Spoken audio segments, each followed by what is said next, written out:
Nizamabad railway స్టేషన్కి కొంచెం పెద్ద చేద్దాం డబ్లింగ్ చేద్దాం అని చెప్పేసి అంశం. డబులింగ్ పని నడుస్తూనే ఉంది. రైల్వే స్టేషన్ కూడా ఆధునీకరణ దగ్గర పడ్డది. ఇంకా ఏమన్నా కేంద్రం నుండి నిధులు తీసుకొచ్చి ఇంకా ఏమైనా చేద్దామని ప్లాన్ ఏమైనా ఉందా అన్న? మస్తున్నది. ఒక మాట, నాకు నిజామాబాద్ జిల్లా ఇండస్ట్రియలైజ్ చేయాలని ఉంది. అగ్రిబేస్డ్ ఇండస్ట్రీస్ చాలా రావచ్చు ఆడికి. రోడ్లు మంచిగా ఉన్నాయి. అంటే నేను చెప్పేది నేషనల్ హైవేస్. దేశానికి కనెక్టివిటీ త్రూ రోడ్ బాగుంది. రైల్ నెట్వర్క్ పెరుగుతుంది. ఇప్పుడు ఆర్మూర్ ఆదిలాబాద్ అయితే ఓపెన్ అప్ అయిపోతుంది నార్త్ ఇండియాకి. బాంబే ట్రైన్ల కోసం కొట్లాడుతున్నాము. ఇప్పుడు స్పెషల్ ట్రైన్లు 1-2 ఇచ్చిండ్రు. ఇక రానున్న కాలంలో బీదరు బోధన్ లైన్ నడుస్తున్నది. మహారాష్ట్రకి వెళ్ళి ఎక్కడి నుంచో మన కర్నూలు దాకా డబ్లింగ్ పని నడుస్తున్నది.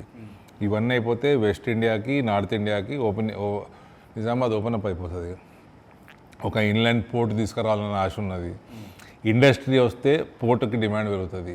అప్పుడు ఇన్లాండ్ పోర్ట్ తెచ్చినా వయబిలిటీ ఉంటుంది. లేకపోతే లాస్ట్ నడిపించుకునేది ఉంటుంది. కథ పని చేసుకొని పోతారు. అంటే ఇవన్నీ ఇంటర్లింక్డ్ ఉంటాయి. ఇవన్నిటికీ అవినీతి ఉన్నందుకు కేసీఆర్ పాలనలో బాగా అవినీతిమయం ఉన్నందుకు ఎమ్మెల్యేలు అప్పటి ఎంపీలు ఎవరు రాలే. వాళ్ళందరినీ అట్రాక్ట్ చేయాలి. రాష్ట్ర ప్రభుత్వం అట్రాక్ట్ చేయాలి. వాళ్ళకి ఇన్సెంటివైజ్ చేయాలి. పవర్ తక్కువకి, ల్యాండ్ తక్కువకి, మంచి క్వాలిటీ ఇండస్ట్రియల్ జోన్ తయారు చేసి, బ్రహ్మాండమైన రోడ్లు వేసి, వాని ప్లాట్లకి ఫ్యాక్టరీ పెట్టే కాడికి నీళ్లు తెచ్చి ఇవ్వాలి, కరెంటు తెచ్చి ఇవ్వాలి. పాలసీతోటి అభివృద్ధి అవుతుంది. ప్రోయాక్టివ్ పాలసీ, ప్రోగ్రెసివ్ పాలసీతో అవుతుంది. తెలంగాణలో యూరియాల అసలు కేంద్రం పట్టించుకుంటలేదు, మమ్మల్ని అసలు చూస్తలేదు. కేంద్రం నుండి యూరియా రాక మాకు తిప్పలు అవుతుందని చెప్పేసి తుమ్మల నాగేశ్వరరావు పొద్దు నుండి రాత్రి దాకా అదే పంచాయతీ నడుస్తుంది. యూరియా కోసం రైతులు బాధపడతారు. దీని మీద నువ్వేమంటారు? రేవంత్ రెడ్డి ఏమన్నాడు? తప్పు కేంద్రాన్ని కాదు, మాదే. మేము కరెక్ట్ టైం రైల్వేస్ బుక్ చేసుకోలేదు అన్నాడు. తుమ్మల నాగేశ్వరరావు పోయి రేవంత్ రెడ్డి జుట్టు వీకమను, రేవంత్ రెడ్డిని తుమ్మల నాగేశ్వరరావు దోతిప్పుమను. ఎవడొద్దన్నాడు?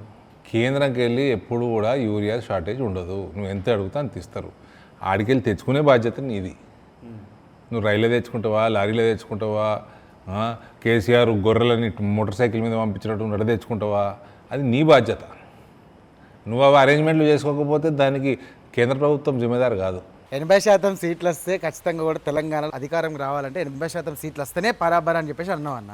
ఒకవేళ తెలంగాణకి నీకు ఇన్ఛార్జ్ ఇస్తే చేయగలుగుతావా? నా ఉద్దేశం 80 నుంచి 90%, 90 సీట్లు, 90 సీట్లు 119లా ఈడ రావచ్చు నాకున్న అభిప్రాయం. ఇంకొకటన్నా చివరిగా తెలంగాణ రాష్ట్రంలో రాజకీయాల మీద మీ కామెంట్. భారతీయ జనతా పార్టీకి ఖుల్లా మైదానం ఉన్నది. ఎంత ఆడాలంటే అంత ఆడుకోవచ్చు. ఆడే దమ్ము ధైర్యం మాకు ఉండాలి. బీజేపీ పార్టీ గెలనికి అన్ని దారులు కూడా ఖుల్లా ఉన్నాయి. బరాబర్ గెలుస్తామంటారు అంతేనా? Thank you.